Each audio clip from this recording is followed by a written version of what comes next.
अकेले बाड़ू हमारा लालिया खाना यारवा के कैसन भइल बाहलिया बढ़ता बेचैनिए दादा मुश्किल भइल बाजीना। हेलो हेलो हेलो ले लो पुदीना पुदीना हाँ हाँ ले लो पुदीना ले लो पुदीना।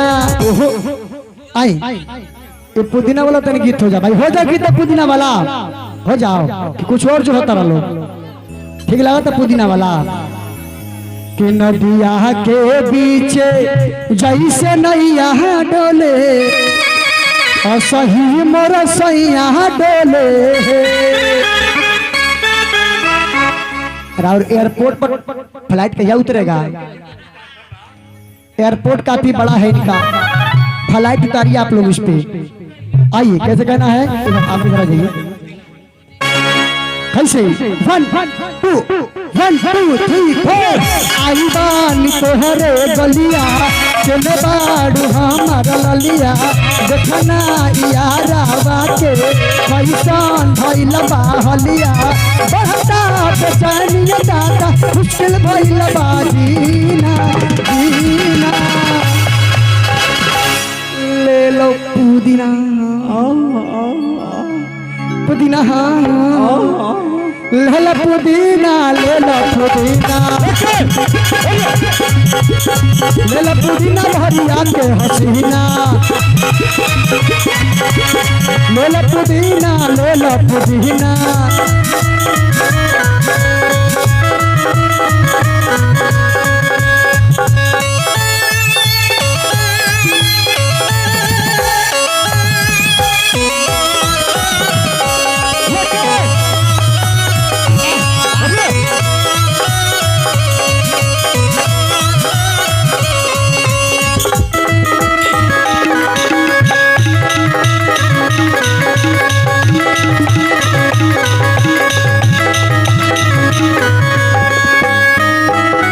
निकला जल्दी ढलो दे पहलवा हो निकला जल्दी ढलो दे हलवा हो मिल खातिर आई तोहरे तम दे भलवा हो मिल खातिर आई तोहरे तम दे भलवा हो मिल खातिर आई तोहरे।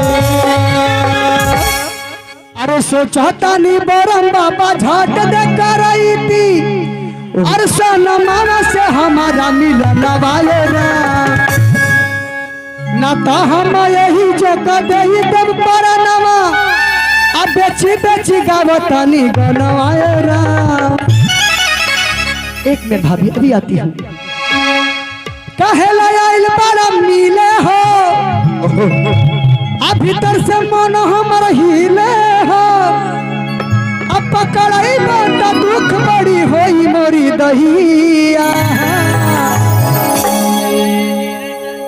तनी बर्तन गा दे बतन तू गा दे ए तू उधर चलो एक बर्तन गा दे गायब नहीं अबे गौला हो जाए नीरा दैया आ जाइए भैया भैया तो पाड़ा बुलाता गला वॉइस के दिल मुकेश के कहा रे आ जाए हाँ भाई तने डांस कर दो का हमारा होती जाए नीरा दैया आ जाए भैया जाए